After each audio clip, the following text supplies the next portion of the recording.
ఉన్న బంగారాన్ని విడిపించి ఆ రోజు ఆన్లైన్ రేటుకే మేము కొంటాం. Sharma gold company. నమస్కారం. సుమన్ టీవీకి స్వాగతం. శ్రీచక్రపీఠ వ్యవస్థాపకులు, ప్రముఖ జ్యోతిష్య శాస్త్ర పండితులు ప్రదీప్ జోషి గారు. గురుగారు నమస్కారం. శ్రీమాత్రే నమః. గురుగారు, ఏకాదశిలలో శయన ఏకాదశి, దీన్నే తొలి ఏకాదశి అని కూడా పిలుస్తాం కదా, ఏంటి ఈ తొలి ఏకాదశి యొక్క ప్రత్యేకత?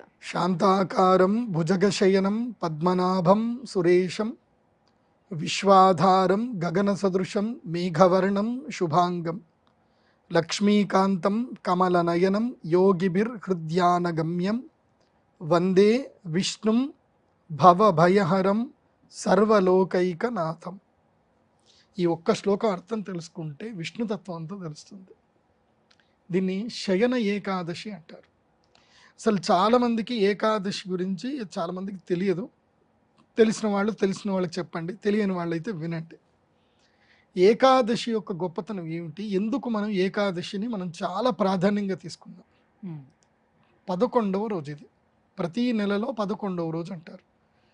ఈ 11వ రోజు చాలా ప్రధానమైనటువంటిది. ఏకాదశి అంటే ఏకతత్వములో ఏకాగ్రతతో ఉండవలసిన రోజు ఇది. ఈరోజు విష్ణు ఉపాసన చేయాలి. ఏకాదశి రోజు చేయవలసిన ఉపాసన విష్ణు ఉపాసన. తప్పకుండా ఏకాదశి రోజున విష్ణు సహస్రనామం చదవాలి. ఆహారము తినకూడదు, అన్నం తినకూడదు, మంచినీళ్ళు తాగొచ్చు, లేదా అది కూడా చేయాలి. నేను నా చిన్నప్పుడంతా కూడా నా 9వ ఏట నుంచి మొదలు 23వ ఏట వరకు నేను మంచినీళ్ళు తాగకుండానే ఏకాదశి ఉపాసనలు చేశాను. ఆ తర్వాత కొంచెం ఈ లౌకిక బుద్ధి, కొంచెం మందబుద్ధి ఎక్కువైపోయింది, మానేశాను. పర్లేదు, ఇప్పుడు కూడా పర్లేదు, మంచినీళ్ళు లేదా అటుకులు తినడం అనేది ఇప్పటివరకు అయితే చేస్తున్నాం. ఇప్పుడు మీకు నేను చెప్పేది ఏంటంటే ఏకాదశి రోజు ఉపవాసం చేయాలి. ఏకాదశి రోజు అన్నం తినకూడదు, ఏ ఆహారం తినకూడదు, తినకుండా ఉపవాసం చేయాలి. కష్టమవుతుంది, మొదలు కష్టమవుతుంది, కానీ ప్రాక్టీస్ చేస్తూ వెళ్ళారనుకోండి అలవాటు అయిపోతుంది, బాడీకి అలవాటు అయిపోతుంది. ఎందుకోసం అంటే ఏకాదశి చాలా గొప్పది. ఈ ఏకాదశి చేయటం వల్ల ఏం జరుగుతుందంటే మీకు మోక్ష సిద్ధి కలుగుతుంది. నెలలో ఒకరోజు మోక్ష సిద్ధి కలగవలసిన రోజు ఏకాదశి. అది కాకుండా మీరు ఏమీ తినకుండా ఉండడం వల్ల ఏం జరుగుతుందంటే మీ లివర్లో ఏవైతే టాక్సిన్స్ ఉంటాయో, లివర్లో ఏవైతే ఫ్యాట్స్ ఉంటాయో, ఈ ఒక్కరోజు మీరు తినకుండా ఉండడం వలన ఆ ఫ్యాట్ అంతా కూడా లివర్ వాడేసుకుంటుంది. అలాగే టాక్సిన్స్ అన్నీ కూడా రిమూవ్ అయిపోతాయి. ఇది సైంటిఫిక్గా కూడా మంచిది. శయన ఏకాదశి యొక్క గొప్పతనం ఏమిటి, దీన్ని ఎందుకు శయన ఏకాదశి అంటారు అంటే, శ్రీ మహావిష్ణువు మెలకు ఉంటాడు. ఎప్పుడు ఉత్తరాయణం అంతా మెలకు ఉంటాడు. ఉత్తరాయణం అంటే ఏంటి, ఉత్థాన ఏకాదశి అంటారు, దాన్ని వైకుంఠ ఏకాదశి అని అంటారు. సో ఆ వైకుంఠ ఏకాదశికి ఉత్తరాయణం ప్రారంభమవుతుంది, అంటే విష్ణు పరమాత్ముడు లేస్తాడు అని అంటారు, ధనుర్మాసం. అందుకే వైకుంఠ ఏకాదశికి అందరూ తిరుమలకి వెళ్తూ ఉంటారు. సో వైకుంఠ ఏకాదశి ఏమిటంటే స్వామివారు లేస్తారనమాట.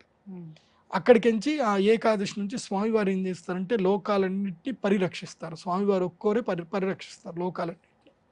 దాన్ని ఏమంటారు, ఉత్తరాయణ కాలాన్ని ఆధాన కాలము అంటారు. ఆధానం అంటే ఏమిటంటే స్వీకరించడము. ఆ ఉత్తరాయణ కాలములో ఎవరెవరైతే కనుక తమ జీవితంలో పాపకర్మ నివృత్తి చేసుకోవాలనుకుంటారో వాళ్ళందరూ కూడా ఉత్తరాయణంలో యజ్ఞయాగాది కర్మలు చేసుకోవాలి. పాపకర్మ నివృత్తి అంటే పూర్వజన్మలో చేసిన పాపాలు కానీ, ఇప్పుడు కాలసర్ప దోషాలు కానివ్వండి, ఇంకా గ్రహణ దోషాలు కానివ్వండి, ఏవైనా సరే పరిహారం చేసుకోవాలి అంటే ఉత్తరాయణ కాలంలో కర్మలు చేయాలి. అది కూడా కేవలము మాఘమాసం వరకే. మళ్ళీ మాఘమాసం తర్వాత మళ్ళీ పనికిరాదు. ఇంకా మళ్ళీ మాఘమాసం తర్వాత యజ్ఞాలు చేయడానికి పనికిరాదు. అంటే చిన్న చిన్న యజ్ఞాలు చేయొచ్చు కానీ పెద్ద పెద్ద క్రతువులు చేయడానికి పనికిరాదు.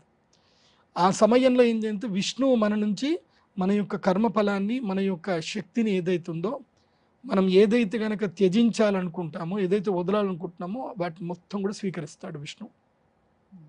స్వీకరించి ఏం చేస్తాడు, ఇక తాను నిద్రపోతాడు. ఎవరెవరికి ఏమేమి శక్తిని ఇవ్వాలో చెప్పేసి దేవతలకి బాధ్యతను అప్పచెప్పి తాను నిద్రపోతాడు. నిద్రపోయి విరామం తీసుకుంటాడు, విశ్రాంతి తీసుకుంటాడు. అప్పుడు దక్షిణాయన కాలం మొదలవుతుంది. దక్షిణాయన కాలం అంటే అర్థం ఏంటంటే కనుక ప్రధాన కాలము, అంటే ఇది అదృష్టాలని వరాలని పొందేటువంటి కాలం. అంటే ఇక్కడి నుంచి మనకి పండుగలు మొదలవుతాయి. మంచి పెద్ద పెద్ద పండుగలు ఇక్కడి నుంచే స్టార్ట్ అవుతాయి. మొట్టమొదటిగా వరలక్ష్మి వ్రతం వస్తుంది, పెద్ద వ్రతము వరలక్ష్మి వ్రతం పండుగ. ఆ వరలక్ష్మి వ్రతం తర్వాత వినాయకుడు, ఆ తర్వాత దేవీ నవరాత్రులు, తర్వాత కార్తీక మాసం. కార్తీక మాసం అంతా పండుగనే, ఇంకా నెల రోజులు పండుగనే. తర్వాత అందులోనూ అత్యంత ప్రధానమైనది ధనత్రయోదశి, దాంట్లోనూ దీపావళి, దసరా, ఇవన్నీ కూడా మనకి అంగరంగ వైభవంగా సంబరాలు చేసుకుంటాం. ఇక్కడ చాలామంది ఫినాన్షియల్గా అందరు కూడా స్ట్రాంగ్ అవుతారు కూడా, అద్భుతంగా ఫినాన్షియల్ ట్రాన్సాక్షన్ కూడా జరుగుతాయి. ఈ దక్షిణాయనం ఏంటిది అని అంటే కనుక సంపదలు పొందే మాసం ఇది. దక్షిణాయన కాలం అంటే సంపదలు పొందే కాలం. అంటే మనం ఏ యజ్ఞయాగాదులు చేసినా, ఏ పూజలు చేసినా మనకి సంపద సృష్టించవచ్చు. అంటే అష్టైశ్వర్యాలు సృష్టించేది ఈ దక్షిణాయనం. భోగాన్ని సృష్టించేది దక్షిణాయన కాలం అయితే, మోక్షం సృష్టించేది ఉత్తరాయణం. సో ఆ ఉత్తరాయణ దక్షిణానికి మధ్యకాలం ఇది. వాస్తవంగా చెప్పాలంటే విష్ణు పరమాత్ముడు పడుకోడు. ఆయన పడుకుంటే మొత్తం సృష్టి అంతా నాశనం అయిపోతుంది, ఆయన పడుకోడు.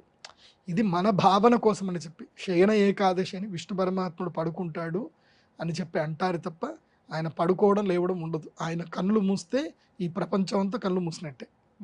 ఈ ప్రపంచానికి అంధకారమే ఉంటుంది. ఆయన కళ్ళు మూయడు, ప్రపంచానికి అంధకారం వచ్చేస్తుంది. కాకపోతే మన భక్తులకి మనం అర్థం చేసుకోవడానికి, ఈ సృష్టితత్వాన్ని అర్థం చేసుకోవడానికి స్వామివారు పడుకుంటారు. మనం యజ్ఞ యాగాది కర్మలు చేయాలి, ఉత్సవాలు చేయాలి. అప్పుడు దేవతలకి పరమశక్తి వస్తుంది. దేవతలు ఆ యజ్ఞ యాగాదులకు సంతసించి వాళ్ళు మనల్ని వరాలిస్తారు అని చెప్పి చెప్తారు. అందుకే ధనత్రయోదశి దక్షిణాయనంలో చాలా కీలకమైంది. నేను ధనత్రయోదశి యాగం చేస్తాను కదా, వందల మంది వేల మంది వచ్చేస్తారు యాగానికి. ఎందుకోసం అంటే అది చాలా పవర్ఫుల్ ముహూర్తం. అది ఇటువైపు ఏమో ధనత్రయోదశి, ఇటువైపు ఏమో అక్షయ తృతీయ. ఈ రెండు కరెక్ట్ టైంలో వస్తాయి బ్యాలెన్స్గా. అక్షయ తృతీయ, ధనత్రయోదశి రెండు. సో అక్షయ తృతీయ రోజు యజ్ఞ యాగాదులు ఎవరైతే చేసినా వాళ్ళకి వరాలు వస్తాయి. ధనత్రయోదశి రోజు యజ్ఞ యాగాదులు చేసినా వాళ్ళకి వరాలు వస్తాయి. వరాలు ఇచ్చే రెండు సమయాలు ఇవి. వీటిని ఏమంటారు అంటే జయతిథులు అంటారు. తృతీయ జయతిథియే, త్రయోదశి జయతిథియే. అందుకే ఈ ఆషాఢ మాసములో శయన ఏకాదశి రోజున శ్రీ మహావిష్ణువుకి తప్పకుండా తులసీ దళములతో పూజ చేయాలి. తప్పకుండా విష్ణు సహస్రనామం చదవాలి. ఆషాఢ శుద్ధ ఏకాదశిని పెద్ద ఏకాదశి అని అంటారు. అందుకే ఆ పెద్ద ఏకాదశి రోజు ఉపవాసం ఉండాలి. కానీ చిన్నప్పటి నుంచి నేను చూస్తున్నది తెలంగాణ ప్రాంతంలో కానీ ఆంధ్రలో కానీ నేను చూస్తుంది ఏంటంటే, తొలి ఏకాదశి వస్తుంది అని అంటే ఒక 10 రోజుల ముందు నుంచి ఆడవాళ్ళందరూ కూడా కుంపటి పెట్టుకొని బియ్యపిండి తెచ్చుకొని దాన్ని నానబెట్టి చేసి వేండి మురుకులు, కుడుములు, అన్నీ చకినాలు అన్నీ రెడీ చేస్తారంటే. ఎందుకోసం అంటే పెద్ద ఏకాదశి వస్తుంది కదా అంటే ఏకాదశి రోజు తినాలను మరి నాకు అర్థం కాదు. పెద్ద ఏకాదశి వస్తుందని చెప్పేసి అని పెట్టుకుంటారు. ఏకాదశి రోజు తినడానికి కాదు, అది పద్ధతే. నిజం చెప్పాలంటే అది పద్ధతే, కానీ ఏకాదశి తినడానికి కాదు. ఇది ఏం జరుగుతుంది అని అంటే చాతుర్మాస్య వ్రతం ప్రారంభమవుతుంది. చాతుర్మాస్య వ్రతంలో పెద్ద ఏకాదశి నుంచి నెల రోజుల వరకు శాఖావ్రతం ఉంటుంది. అంటే కూరగాయలు తినకూడదు, ఆకుకూరలు, పళ్ళు ఏవి తినకూడదు. సో కారం తినాలంటే ఏం తినాలి అని అంటే కేవలం ఇదే అన్నమాట. సో ఈ మురుకులు, కుడుములు ఏవైతే వేసుకుంటారో ఇవి తినడానికి, ఆకలి వేసినప్పుడు తినడానికి అని పెట్టుకునేటువంటి వాళ్ళు.